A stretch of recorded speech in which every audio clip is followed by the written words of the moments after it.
यानंतर आता क्रिसेंट कंपनीचे श्री भूषण वाणी सर हे आपल्याशी संवाद साधणार आहेत. तर भूषण वाणी सर पुढचा संवाद कंटिन्यू करतील. त्यांना मंचावर येण्याची विनंती करते. हॅलो. येस. Good evening. आवाज येत नाहीये. Good evening. वडे कमी खाल्लेत का? कुठलाही पाहुणा आल्यानंतर टाळ्या वाजवायच्या असतात.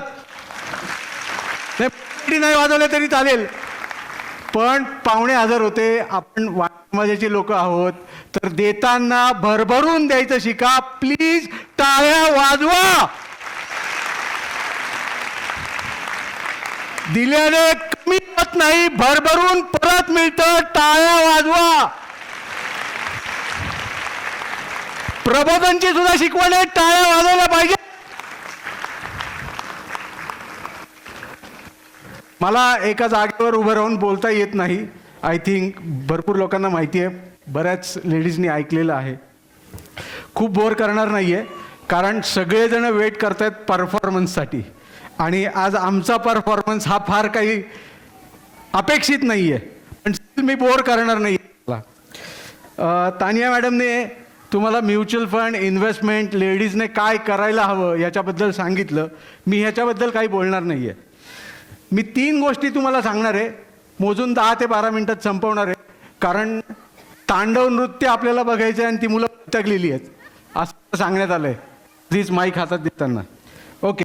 सो इन्व्हेस्टमेंट आणि महिला अतिशय जवळचं नातं आहे, आणि हे नातं 3 प्रकारे सिद्ध होतं जेव्हा भारतीय अर्थव्यवस्थेचा विचार होतो. प्लीज काळजाला हात ठेवून शांतपणे ऐका, कारण आणि तुमच्या येणाऱ्या पुढच्या प्रत्येक जनरेशनसाठी आपल्याकडे आज कितीही पैसा असेल तरीही हे गरजेचं आहे. तर कृपया छातीवर हात ठेवून, काळजावर हात ठेवून, मनात शांतपणे, कुठेही आपलं मन न भिरभिरता इथे प्रेझेंट राहा. तर आजचा दिवस खरा महिला दिन आपण साजरा केला असं सार्थ होईल. सो 3 पिलर भारतीय अर्थव्यवस्थेचे, जी भारतीय अर्थव्यवस्था स्ट्रॉंग करते, ज्या मोदी साहेबांना पंतप्रधान म्हणून आपण भरभरून मत देतो, त्या मोदी साहेबांचं, प्राईम मिनिस्टरचं आपलं स्टेटमेंट आहे की 2 करोड रुपये 2 कोटी नोकऱ्या मी दर वर्षाला प्रोव्हाइड करणार आहेत. पण गेल्या 14 वर्षांपासून ते करू शकलेले नाहीत. याचं एकमेव कारण तुम्ही आणि आम्ही आहोत. मान्य? आवाज येत नाहीये. मान्य आहे का?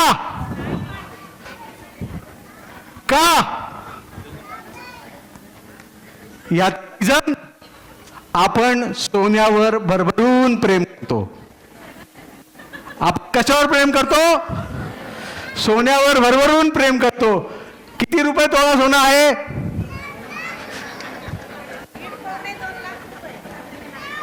किती रुपये तोळा सोनं आहे?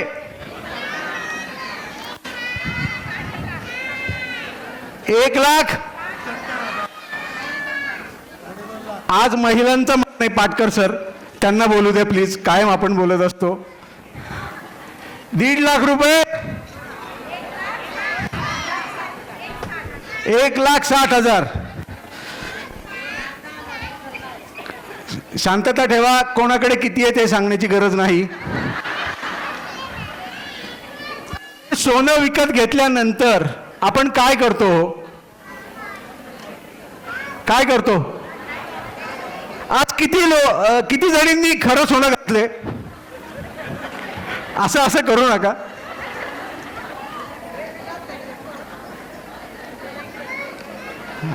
बघा, 2 महिला आहेत, त्या खरं प्रामाणिक हात वर करतायत. हां, हळूहळू मागे हात वर येत आहेत, हरकत नाही. मुद्दा हा आहे जो मी भारतीय अर्थव्यवस्थेशी आणि इन्व्हेस्टमेंटशी जोडणार आहे. 1,60,000 रुपये तोळा सोनं आहे, तरीही नवऱ्याच्या पाठीमागे लागून प्रत्येक पाडव्याला, प्रत्येक गुरुपुष्यामृत, प्रत्येक स्वतःचा वाढदिवस, प्रत्येक महिला दिन, ठीक आहे, त्याच्यानंतर प्रत्येक नवऱ्याचा वाढदिवस सोनं कोणासाठी? तुम्ही असं करत नाही मला माहिती आहे. लग्नाचा वाढदिवस सोनं कोणासाठी? आता यांनी होतंय काय? सी, हसण्याचा भाग खूप चांगला आहे, पण यातला महत्त्वाचा विषय काय आहे की जेव्हा आपण हे सगळं करतो आणि असं कन्सिस्टंटली करत राहतो, तेव्हा याच्याने होतंय काय की आपण हे सोनं विकत घेतो, आपण आयदर बँकेच्या लॉकरमध्ये ठेवतो. बरोबर, मान्य? किती लोक लॉकरमध्ये ठेवतात? किती लेडीजचं सोनं लॉकरमध्ये? आता पटापट हात वर जातील.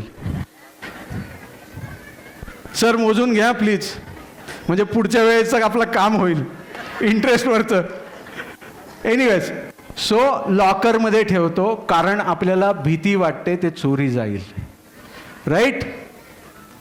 आपण ते वापरण्यासाठी सुद्धा काढत नाही, कमी अधिक प्रमाणात कधीतरी वापरतो. तर बिलीव्ह मी, ज्या गोष्टीचं ट्रेड होत नाही त्याचा भारतीय अर्थव्यवस्थेला फायदा होऊ शकतो का हो? नाही होऊ शकत.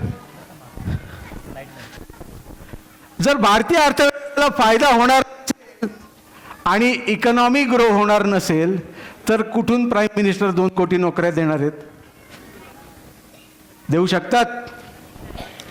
किती मुलांची, किती पॅरेंट्सची कॅपॅसिटी आहे की ते फक्त फॉरेनमध्ये जाऊन नोकरी करू शकतील आणि ते त्यांच्या मुलांना नोकऱ्या देऊ शकतील किंवा व्यवसाय देऊ शकतील? आहे कॅपॅसिटी. प्रत्येक नागरिकाची आहे कॅपॅसिटी, प्रत्येक स्टुडंटची आहे कॅपॅसिटी. मग पॅरेंट्स म्हणून आपण हा सिरियसली विचार केला पाहिजे, महिला म्हणून सिरियसली विचार केला पाहिजे. आज आपण एक काय करूयात, स्वतःला वचन देऊयात. काय करूयात? स्वतःला वचन देऊयात. देणार सगळे? अरे आवाजच येत नाही. वचन देऊयात. काय वचन देणार आहे त्याच्या आधीच हो म्हणलं. मी इथून पुढे, बोला, माझ्या नवऱ्याला दर महिन्याला, दर गुरुपुष्यामृतला, प्रत्येक स्वतःच्या वाढदिवसाला सोनं घ्यायला, भाग पाडणार. आवाज बंद झाला सर. अरे भाग पाडणार आहे असं तुम्ही, आवाजच जात नाही हो. मग एनिवेज, ओके. सो माझ्या मातांनो, भगिनींनो, बहिणींनो, ही हात जोडून नम्र विनंती आहे, देशाचं भवितव्य उज्ज्वल घडायचं असेल, आपली पुढची पिढी जर स्ट्रॉंग उभी राहायची असेल तर आपल्याला कठोर निर्णय घ्यायला लागतील. आणि हे आज तुम्ही स्वतःला, स्वतःच्या मनाशी महिला दिनानिमित्त कमिट करा. कारण जर वाणी समाजातला प्रत्येक युवा सक्सेसफुल झाला पाहिजे हे जर स्वतःच्या मनाला वाटत असेल, प्रबोधनचा प्रत्येक युवा सक्सेस झाला पाहिजे हे जर स्वतःच्या मनाला वाटत असेल तर कृपया हे करणं थांबवा. सोनं सारखं विकत घेणं थांबवा.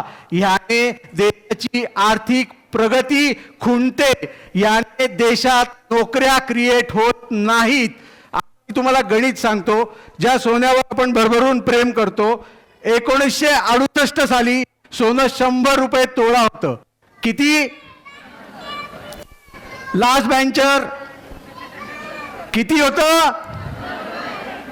एकदा जाऊन रेट चेक करा. आज किती आहे? 1,60,000. म्हणजे 100 रुपये 1968 साली, आज 1,60,000 रुपये तोळा. माझ्या 100 रुपयाचे 1,60,000 रुपये झालेत. सिद्ध होतं जेव्हा मी सोन्याचा भाव बघतो. आता याचा वार्षिक परतावा जर काढण्याचा प्रयत्न केला तर खरोखरीच आपण रिटर्न बनवलेले आहेत का याचा प्लीज घरी जाऊन एकदा नवऱ्याबरोबर बसून शांतपणे विचार करा. एक परिस्थिती अशी येते जेव्हा देशाची आर्थिक व्यवस्था अडचणीत आहे, देश अडचणीत, जगभरातल्या इकॉनॉमी अडचणीत आहेत. युद्ध चालू आहे त्यावेळी कदाचित सोन्याचा भाव खूप वेगाने वर जाऊ शकतो. अदरवाईज हे डिफिकल्ट आहे, कारण हे काळाने सिद्ध केलेलं आहे. 3 पिलर मी जाता जाता सांगणार आहे भारतीय अर्थव्यवस्थेचे, ते तुमच्याशी निगडीत आहेत. The very first pillar is the young population of our country. भारतीय इकॉनॉमीमध्ये 0 ते 35 या वयोगटात 65% जनता राहते. जगाच्या पाठीवर कुठल्याही देशात 65% पॉप्युलेशन हे यंग पॉप्युलेशन नाही. ही भारतीय अर्थव्यवस्थेची ताकद आहे आणि ही ताकद पुढे सरकायची असेल, देशाला ही ताकद द्विगुणित करून द्यायची असेल तर तुम्ही उभं राहणं गरजेचं आहे. आता हे 0 ते 35 वयोगट भारतीय अर्थव्यवस्थेमध्ये काय बदल करतो आणि ह्याचा इन्व्हेस्टमेंटशी काय संबंध आहे? 0 ते 35 वयोगट, तुम्ही प्लीज 1 सेकंद शांत बंद करा आणि आठवा की तुमच्या घरामध्ये सगळ्यात जास्त खर्च कुठल्या व्यक्तीवर करता? कुठल्या व्यक्तीवर करता? आपल्या घरामध्ये सगळ्यात जास्त खर्च कुठल्या व्यक्तीवर होतो? येवले सर, कुठल्या व्यक्तीवर करतो आपण? कोणावर करतो? नक्की ना? येवले सरांनी सांगितलं मुलांवर करतो. ओके, सो सगळ्यात लहान व्यक्तीवर आपण घरात खर्च करतो, हायेस्ट खर्च. म्हणजे जर आपल्या पॉकेटमधले मोबाईल बघितलेत आणि आपल्या मुलांचे मोबाईल बघितलेत तर ह्याच्यावरून तुम्हाला डिफरन्स लक्षात येईल. ही जी यंग जनरेशन आहे, म्हणजे तुम्ही बसलेले यंग नाहीत असं माझं अजिबात म्हणणं नाही, एव्हरीवन इज यंग, बट आपल्या घरातली लहान मुलं ही प्रचंड खर्च करतात. कोणाचा तरी खर्च हे कोणाचं तरी उत्पन्न आहे. जेव्हा खर्च होतो तेव्हा कोणाला तरी उत्पन्न मिळत असतं, बरोबर आहे, मान्य आहे. मी खर्च केला तर कोणाला तरी उत्पन्न मिळणार आहे. मला प्रबोधन संस्थेचा प्रकाश येवले सर कुठे, त्यांचा फोन आला, आपल्याला असा असा कार्यक्रम करायचा आहे. खर्च मी सांगणार नाही काय झाला, पण माझा खर्च हे कोणाचं तरी उत्पन्न आहे, त्यामुळे मी ते आनंदाने करतो, कारण त्याचा देशाला फायदा आहे. कारण त्याला देशाला फायदा आहे. कारण तुम्हाला जी पुस्तकं आहेत, जी 2 मी लिहिलेली आहेत, त्याचा कोणाकडून तरी प्रिंटिंग झालेलं आहे, अर्थच समाजाच्या व्यक्तीकडून झालेलं आहे. सो त्या तुम्हाला जी बॅग मिळालेली आहे त्या बॅगचं प्रिंटिंग कोणाकडे तरी झालेलं आहे, त्या समाज बांधवाला फायदा आहे. सो आपण जेवढा खर्च करू तेवढं कोणाचा तरी उत्पन्न होतं. एक, सो हे या यंग पॉप्युलेशनची जेव्हा मी जोडतो आणि हे प्रचंड प्रमाणावर खर्च करतात तेव्हा देशाच्या इकॉनॉमीमध्ये चलन फिरतं आणि ते खूप मोठ्या प्रमाणावर फिरतं. आणि जेव्हा ते चलन फिरतंय तेव्हा इकॉनॉमी ही हळूहळू हळूहळू वेगाने वाढत जाते. आपण जर जगाच्या पाठीवर 7.5% वार्षिक ग्रो होत असू तर ही जगातली गेल्या 5 वर्षातली सगळ्यात मोठी इकॉनॉमी आहे. So clap for Indian economy. And you and me, आपण एकत्र असे आहोत की जो देशाच्या अर्थव्यवस्थेला पुढे घेऊन जात आहोत, आपली मुलं पुढे घेऊन जात आहेत, हे खर्च करत आहेत आणि हे देशाच्या इकॉनॉमीसाठी चांगलं आहे. हा पहिला मुद्दा, पहिला पिलर आहे. The very second pillar of Indian economy which is working women population. तुमच्यातल्या ज्या कोणी महिला काम करत असतील त्या आणि ज्या करत नसतील त्या देखील, कारण प्रत्येक महिला काम करते. प्रत्येक महिला जी घरातली गृहिणी आहे ती तर आतोनात काम करते असं आमचं मत आहे. म्हणून माझी कंपनी गेली 3 वर्ष गृहिणी दिवस, होम मेकर डे, दरवर्षी 3 नोव्हेंबर रोजी पुण्यामध्ये साजरा करते. असंख्य महिलांना एकत्र करून फक्त त्या गृहिणीचा सन्मान म्हणून, त्या माहेरवाशिणीला माहेरपण म्हणून. पण ते करण्यामागचं परत कारण हेच आहे की मी खर्च करतो आणि त्या खर्चाचा कोणाला तरी बेनिफिट होतो, जो इकॉनॉमीचा फायदा आहे आणि तो भरभरून परत माझ्या खिशात येतो.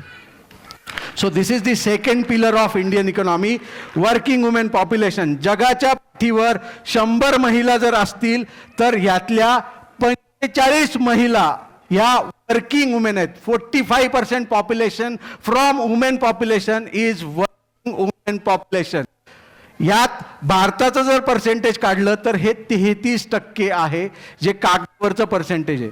आपल्या घरात येणाऱ्या कामवाल्या मावशी नाहीत, त्या कन्सिडर केलेल्या नाहीत. पर्सेंटेज पकडलं तर कदाचित आपण जागतिक पर्सेंटेजला क्रॉस करू, पण वर्किंग वुमेन पॉप्युलेशन हे आहे. आता ही एक वर्किंग महिला देशाच्या इकॉनॉमीमध्ये काय हातभार लावते, उदाहरण देतो. पुण्यात लक्ष्मी रोड आहे, किती लोकांना माहिती, बायकांना माहिती? इथे पण हातवर नाही. लक्ष्मी रोड पुण्यातला काही क्षण असेल, प्रत्येक महिला पाडवा असेल, दसरा असेल, दिवाळी असेल, आपण खरेदीला लक्ष्मी जातो की नाही? आवाज माझा बसायला पाहिजे. एनिवेज, आता मी तुम्हाला एक उदाहरण देतो. मी लक्ष्मी रोडने चाललो आहे, म्हणजे माझ्या पत्नी बरोबर रस्त्याच्या डाव्या बाजूने चाललो. एंट्री होणार आहे, तो दुकानदार किंवा त्याचा जो कोण नोकर चालक असेल, आम्हाला ग्रँड ओपनिंग द्यायला तयार होतो की आता हे वाणी दाम्पत्य आमच्या दुकानात एंट्री करणार आणि काहीतरी खरेदी करणार. बरोबर दिशेने माईकचा प्रॉब्लेम आहे हो. चाललेलो आहोत, दुकानात एंट्री करणार अशी संभावना तयार होते आणि त्या क्षणी माझी 60 डिग्री राईट अँगलला मूव्ह होते आणि पलीकडच्या दुकानाकडे जाते.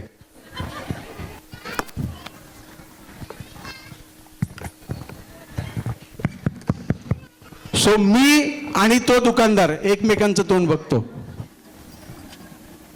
की एक लेडी आतमध्ये येणार होती माझ्याकडे खरेदी करण्यासाठी आणि त्या कुठे गेल्यात मलाही माहित नाही, त्यालाही माहित नाही. म्हणजे ही लक्ष्मी रोडची अवस्था आहे. डाव्या बाजूने गेलं की उजव्या बाजूला लेडीज दुकानात असतात, उजव्या बाजूने गेलं की डाव्या बाजूला असतात. एनिवेज, सो जर एक चांगलं कुटुंब जे आर्थिक सक्षम आहे अशा घरातली महिला दिवाळीच्या वेळी जर 5,000 रुपयाची साडी विकत घेत असेल तर कदाचित माझ्या घरात येणाऱ्या कामवाल्या मावशी ह्या 500 रुपयाची विकत घेत असतील. पण कोणाचा तरी खर्च हे कोणाचं तरी उत्पन्न आहे, हे लक्षात घ्या. someone do the expenses is the income for someone else. So हे जेव्हा घडतंय तेव्हा इकॉनॉमीला फायदा होतोय. त्या दुकानदाराला माहिती आहे की 500ची साडी पण कशी विकायची आणि 5,000ची पण कशी विकायची आहे. So they are pretty clear, right. So working women population हा देशातला खूप मोठा स्ट्रॉंग घटक आहे. एक 35-40 वर्ष 30 वर्ष मागे जा, बरीच सिनियर मंडळी इथे बसलेली आहेत. प्रकाश सर, डोळे बंद करून मला सांगा, 30 वर्षांपूर्वी आई पार्लरमध्ये जायच्या का हो? नाही जायच्या. वहिनी जातात का? असं केलं त्यांनी, पण त्यांना त्रास होत नाही कारण मी त्यांना कानमंत्र दिलेला आहे. जर ओरिफ्लेम आणखीन काही लॅक्मे व्हरायटी ऑफ कंपन्यांचे जे काही प्रॉडक्ट वापरले जात असतील त्या कंपन्यांमध्ये ते म्युच्युअल फंडच्या माध्यमातून माझ्याकडे गुंतवणूक करतात, त्यांना प्रॉफिट होतो. त्यामुळे बायकोने खर्च केलेल्या पैशांवर त्यांना त्रास होत. सो कानमंत्र काय द्यायचं आहे नवऱ्याला? बाबा रे, मी खर्च करणार आहे, पण तू काय करायचंय, कोणाच्या नावाने करायची आहे ते तुम्ही ठरवा. Anyway, so working women population, this is the second pillar. The last pillar of Indian economy is the rural India, ग्रामीण जनता ज्याला आपण म्हणतो. आपण जेव्हा धुळे या गावी जातो नाशिक मार्गे, तिथे पिंपळगाव नावाचं एक गाव आहे मध्ये, जर तुम्हाला माहिती असेल तर, जिथे द्राक्षाची खूप मोठी शेती केली जाते आणि द्राक्ष एक्सपोर्ट होतात. आता या 10,000 वस्तीच्या गावाला लागून एक डॉमिनोज पिझ्झाचं आउटलेट आहे. कशाचं आउटलेट आहे? म्हणजे PCMC पुण्यातल्या मुलांना किंवा आयांना फक्त डॉमिनोजचा पिझ्झा आवडतो असं नाही, गावाकडच्या लोकांना देखील आवडतो. हे सांगण्याचा मुद्दा काय की रुरल इंडिया पण खूप मोठ्या प्रमाणावर ग्रो होतीये. त्यांचे पण ॲस्पिरेशन आहे. त्या गावात राहणारी महिला स्वतःच्या मुलाला शाळेत सोडवताना स्कूटी पेपवर जाते. अंडरस्टँड दी TVS मोटर. आपण घाबरतो कशाला? शेअर बाजार. आपण घाबरतो का? तर तो गडगडणार आहे. आता डोनाल्ड ट्रम्प काय करणार आहे, मग पुतिन काय करणार आहे, मग जर रशिया, इराण, इराक जर थांबलं नाही, अमेरिकेने युद्ध थांबवलं नाही तर काय होणार आहे? या सगळ्या विवंचना बाजूला ठेवा. याचा विचार करण्याची आपल्याला गरज नाहीये. कारण जगाच्या पाठीवर एकमेव देश आत्ता असा आहे की जो 7.5% वार्षिक दरानं ग्रो होतोय. Believe me, India is a land of opportunity and it will be land of opportunity. फक्त मदत कोणाची हवी आहे? इथे बसलेल्या प्रत्येक महिलेची. जर तुम्ही भारतीय कॅपिटल मार्केटमध्ये 500 रुपये महिना का विना स्वतःच्या नावाने इन्व्हेस्ट करत राहिलात, कन्सिस्टंटली इन्व्हेस्ट करत राहिलात, प्रबोधन संस्थेला मी आवाहन करतो की 5 वर्षानंतर आपण यांची एक फॉरेन ट्रिप करून तिथे कार्यक्रम करू. जर तुम्ही रेग्युलरली इन्व्हेस्टमेंट केली तर, तुमच्या खिशातून, माझ्या खिशातून नाही. म्हणजे आमच्या प्रेरणा महिला मंडळाला पुण्यातला मी ऑलरेडी ऑफर दिली आहे आणि त्यांनी चालू केलेलं आहे. सो फक्त बिशी करू नका, किटी पार्टीचा आनंद घेऊ नका. देश वाढवण्यासाठी मदत करा आणि आर्थिक अर्थव्यवस्था पुढे जाण्यासाठी मदत करा, जी आपल्या मुलांसाठी गरजेची आहे. हेच बोलून मी इथे थांबतो. कार्यक्रम खूप पेंडिंग आहे याची मला जाणीव आहे. खूप सगळे हातबल झालेले आहेत. पुनश्च सगळ्यांना मनापासून धन्यवाद. प्रबोधन पूर्ण कार्यकारिणी मंडळी, सगळी पुरुष मंडळी आणि महिला मंडळी यांनी मला इथे बोलण्याची संधी दिली, हा कार्यक्रम करण्याची संधी दिली, त्याबद्दल मनापासून धन्यवाद. प्रत्येक महिलेला मी एक रिक्वेस्ट करतो, 1 मिनिटाचं आमचं एक जिंगल आहे. No one is there from my team.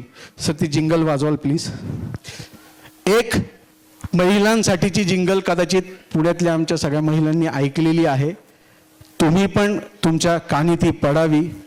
ही तुमच्या समाज बांधवाने लिहिलेली आहे आणि ही फक्त महिलांसाठी समर्पित आहे.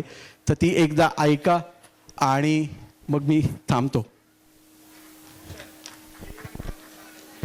काय? सो जर तुम्ही रेडिओ ऐकत असाल, पुणे आणि पुणेकर चोखंदळ आहेत, PCMCकर पण व्हावेत. 101 आकाशवाणी इथे रोज सकाळी 7:55 आणि 10:20 रोज माझा टॉक असतो. वेगवेगळ्या विषयांवर इन्व्हेस्टमेंटच्या मी बोलतो. मला खूप समाधान मिळतं. खूप वेगवेगळ्या क्षेत्रातून फोन येतात. रिसेंटली ज्या कोविडमध्ये आपण ज्याचं वॅक्सिनेशन घेतलं, त्या संस्थेचे director, one of the director had become a investor from crescent mutual fund only because of radio. एक इंडस्ट्रियलिस्ट आहेत, त्यांनी रेडिओच्या माध्यमातून आमच्याकडे 20 करोड रुपयाची गुंतवणूक केली, फक्त रेडिओचा टॉक ऐकून. सो रेडिओ संपलेला नाही, ऐकत रहा. 101 आकाशवाणी हे खूप चांगलं माध्यम आहे. भारतातली, प्लीज पुरुषांनी कोणी उत्तर द्यायचं नाहीये, भारतातली सगळ्यात मोठी बँक कुठली? हात वर करा आणि मग उत्तर द्या, डायरेक्ट उत्तर देऊ नका. आपण कायम फर्स्ट रोल असतो, आपण जरा थोडे मागच्यांना संधी देऊ. येस, आपण वाणी आहोत हे कायम सिद्ध करायचंय का? हात वर करून उत्तर द्या. No, not allowed. Yes. Reserve Bank ही मावशी बँक नाहीये, ही रेग्युलेटरी बॉडी आहे. State Bank of India, clap for her. हो, आपल्याकडून एक गिफ्ट त्यांना स्पेशल. पण स्टेट बँक ऑफ इंडिया ही भारतातली सगळ्यात मोठी बँक नाही. भारतातली सगळ्यात मोठी बँक ही HDFC बँक आहे आणि ही भारतीय बँक आहे, हे प्लीज लक्षात घ्या. सो पुरुष मंडळी कायम गुंतवणुकीसाठी पुढे असतात. प्लॉट घ्यायचा आहे, सोनं घ्यायचं आहे, म्हणजे घ्यायला घरी सांगितलं जातं, पण जातात ते, कारण पैसे त्यांच्याकडे असतात. राईट. आपण धजावत नाही, आपण पुढे येत नाही. आजचाच इकॉनॉमिक टाइम्सचा डाटा आहे, 10 पुरुष गुंतवणूक करत असतील तर 2 महिला गुंतवणूक करतात फक्त. आणि ही फाईट आपण कायम करतो की आम्हाला 50% ॲलोकेशन पाहिजे. 33% जागा लोकसभेत राखीव आहेत, बरोबर आहे सर. तिथेही 50% आपण पोहोचलेलो नाही. इन्व्हेस्टमेंटला तर पोचूयात कमीत कमी, जे आपल्या हातात आहे. सो याचा विचार करा.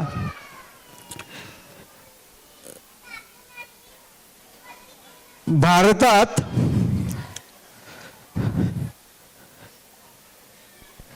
इथे शास्त्राचे प्रोफेसर कोणी आहेत का जे सायन्स शिकवतात?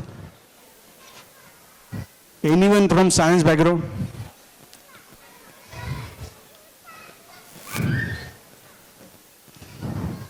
Anyone from science background? Anyone from commerce background? Science आहे का? अरे वा सर, शास्त्र म्हणजे काय? म्हणजे संसाराचं नाही आणि समाजाचं त्याहून नाही. शास्त्र म्हणजे काय? या मुलं सांगतात, जाऊ दे त्यांना आपण संधी देऊ. Research, okay. विज्ञान, ओके. व्याख्या,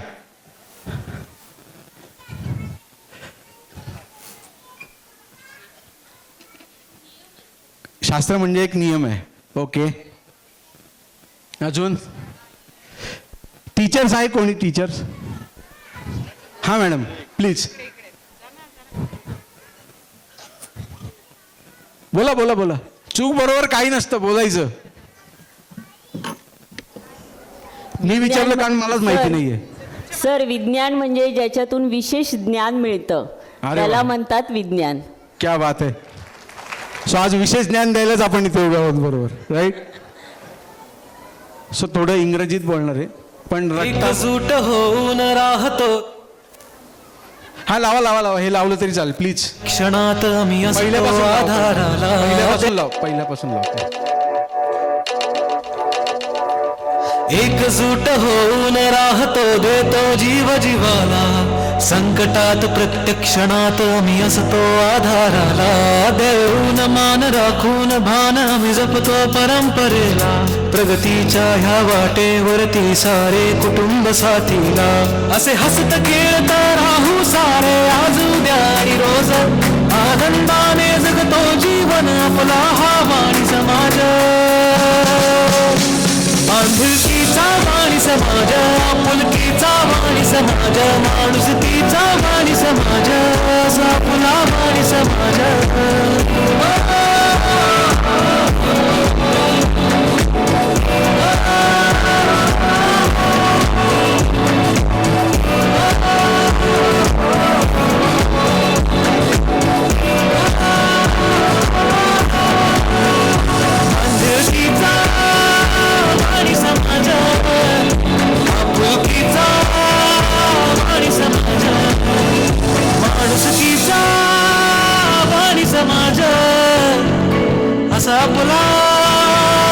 समाज.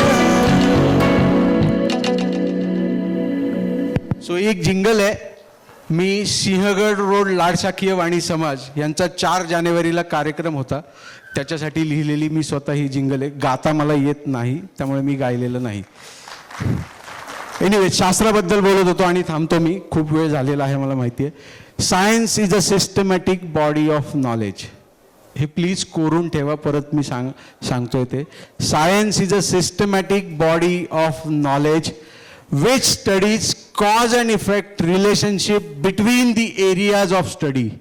Science is a systematic body of knowledge which studies cause and effect relationship between the areas of study, and if any knowledge to get the status of science, it must be organized. Economics, अर्थव्यवस्था हे देखील एक शास्त्र आहे. तुम्ही ज्या पद्धतीने विचार करता कदाचित मी करणार नाही. मी ज्या पद्धतीने विचार करतो कदाचित येवले सर करणार नाहीत. येवले सर ज्या पद्धतीने विचार करतात कदाचित ज्योती कोतकर मॅडम करणार नाहीत.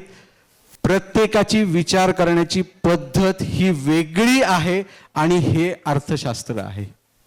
हे जर सिम्पल टर्ममध्ये आपण समजून घेतलं, सकाळी उठल्यापासून जी कोलगेट तुम्ही वापरता, ते रात्री झोपताना जी स्लीपवेलची चादर वापरता, या सगळ्या दिनचर्येत जे कुठलं प्रॉडक्ट आपण वापरत असू त्या प्रॉडक्टमध्ये गुंतवणूक करणं म्हणजे स्वतःला आर्थिक स्थैर्य देणं. सो हे जोपासा आणि खरोखरीच एक चांगलं आर्थिक सक्षमीकरण आपण स्वतःसाठी, वाणी समाजासाठी, म्हणजे माझं प्रत्येक समाजाच्या कार्यक्रमाला एकच सांगणं आहे, बापू, येवले सर, आप्पा, दुःख एकच आहे की आपण आर्थिक क्षेत्रात मोठे झालो, आपण बिल्डर व्यवसायात मोठे झालो, आपण मॅन्युफॅक्चरिंगमध्ये मोठे झालो, पण आज तागायत आपल्या समाजाच्या एकही माणसाची लिस्टेड कंपनी नाही. ही शोकांतिका आहे. आणि हे साध्य करण्याचं म्हणजे मी तरी हा वसा उचललेला आहे, प्रयत्न आहे. आज माझी कंपनी 1000 कोटीचा व्यवसाय वर्षाला करते. ग्रॅज्युअली येणाऱ्या पुढच्या 10 वर्षांच्या कालावधीत माझं स्वप्न आहे की मी एक भारतातली लिस्टेड कंपनी असणार आहे. माझी टीम ह्याच्यासाठी अहोरात्र प्रयत्न करते. जी आज संडे असून तुमच्या म्हणजे दुःख होतं सांगताना, हे कमिटीतला एकही मेंबर हजर नव्हता, तेव्हा माझी इथे टीम पूर्ण हजर होती काम करण्यासाठी. सो एकदा जोरदार प्लीज त्यांच्यासाठी टाळ्या वाजवा. मॅडम प्लीज लावाल, मॅडम लावाल का प्लीज. ओके, होतंय का, नाही तर सोडतो मी. कधी आईचे रूप होनी तू घर हे सावरते, कधी पत्नीचे रूप होनी संसार सुखी करते, कधी बहिणीच्या रूपात आधार बनून राहते, कधी आजीच्या रूपात तू पण तू खेळते.